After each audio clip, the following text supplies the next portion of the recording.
कैथल के गुला इलाके में 13 वर्षीय मासूम के शव मिलने के मामले को पुलिस ने सुलझा लिया है।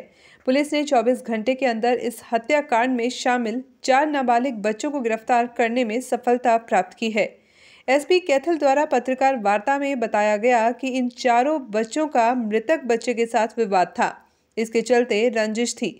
उन्होंने इसे मारने का प्लान बनाया और जंगल में ले जाकर इसकी हत्या कर दी। एसपी कैथल ने बताया कि इस घटनाक्रम को अंजाम देने के लिए 4 बच्चों से 2 बच्चे घबराकर वापस आ गए, जबकि 2 बच्चों ने सुमित की जंगल में हत्या कर दी और उसके शव को छिपाने का प्रयास किया।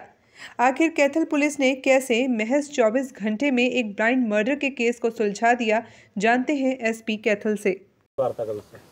देखिए, आज जो प्रेस वार्ता बुलाई है, इसका विषय ये है कि जैसा आप सभी को पता है कि चीका में रिवाड़ जागीर गांव में परसों शाम से एक बच्चा लापता हो गया था। 14 साल का नाबालिग बच्चा था, सुमित नाम का, जिसकी कि कल डेड बॉडी मिली थी।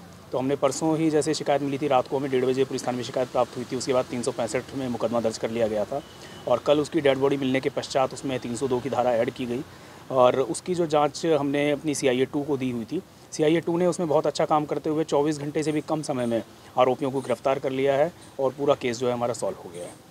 तो इसके जो केस जो है, इसमें सच्चाई जो सामने आई है, इसमें 4 लड़के थे जो कि चारों नाबालिग हैं, जिनका कि इसमें रोल था, इन्वॉल्वमेंट था। चारों जो लड़के हैं वो मृतक सुमित के साथ ही स्कूल में पढ़ते थे, बलबेड़ा के स्कूल में पढ़ा करते थे और 3 उसके साथ 9वीं कक्षा में ही थे और एक लड़का 10वीं कक्षा में था। तो ये चारों लड़के जो थे, इनकी रंजिश इसके साथ में ये थी कि जैसा स्कूल में विवाद हो जाता है आसपास में आपस में, और ये काफ़ी बार इसको गाली गलौज किया करता था। जो मृतक था उसके ऊपर इनका ये कहना है कि वो इनके साथ में गाली गलौज करता था और इनको थोड़ा परेशान किया करता था। तो इसी बात से परेशान होते हुए इन चारों लड़कों ने प्लानिंग करी और उसके बाद में 4 फरवरी की शाम को सुमित को अपने साथ में कबड्डी खेलने का नाम लेकर के उसको अपने साथ में लेके चले गए और फिर जंगल में ले जाने के पश्चात उनमें से 2 लड़के जो थे वो थोड़ा घबरा गए वहाँ पे जाने के बाद, जो कि प्लान उनका ये था कि हम इसको जान से ख़त्म कर देंगे। तो 2 लड़के जो घबरा गए वो मौके से वहाँ से भाग गए, लेकिन जो बाकी 2 लड़के थे उन्होंने अपनी घटना को अंजाम दिया और सुमित को हत्या करी। वहाँ पे उन्होंने जो एक लकड़ी थी, जो कि वहाँ पे कीकर की लकड़ी थी, जो कि काफ़ी पैनी थी, नुकीली थी, उसका उन्होंने इस्तेमाल किया और उसके चेहरे पर 2 चोट आई थी, जो कि काफ़ी गहरी चोट है, और उसके बाद में उसका गला घोंट करके उसको वहीं पे उन्होंने मार दिया और मारने के पश्चात में उन्होंने उसके ऊपर मिट्टी और पत्ते वगैरह डाल करके उसकी डेड बॉडी को ढक दिया, जिससे कि वो किसी को पता ना चले और पकड़ में ना आ पाएँ। तो आरोपियों तक सर कैसे पहुंचे?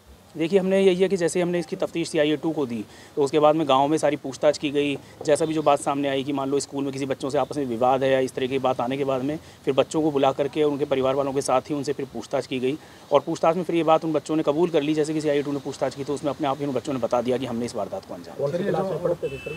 3 बच्चे 9वीं क्लास में पढ़ते हैं, मृतक भी 9वीं कक्षा में पढ़ता था। 3 बच्चे उसके साथ ही क्लासमेट हैं और एक बच्चा जो है वो 10वीं कक्षा में। कुछ दिन पहले बता रहे हैं कि झगड़ा हुआ था स्कूल में। नहीं, कुछ दिन पहले जो झगड़ा हुआ था वो हमने वेरीफाई किया था, वो उसमें और लोग बच्चे थे और वो झगड़ा जो है वो इस केस से लिंक नहीं है। जो हत्या जो है वो उसके झगड़े से लिंक नहीं है, लेकिन इनका पहले से ही काफ़ी दिनों से ये था कि ये बच्चे थोड़े परेशान थे। जो मृतक था उसके ऊपर इन्होंने आरोप लगाया कि उनको गाली गलौज किया करता था और उनको परेशान किया करता था। तो इस बात से आहत होकर के इन चारों ने इस घटना को अंजाम।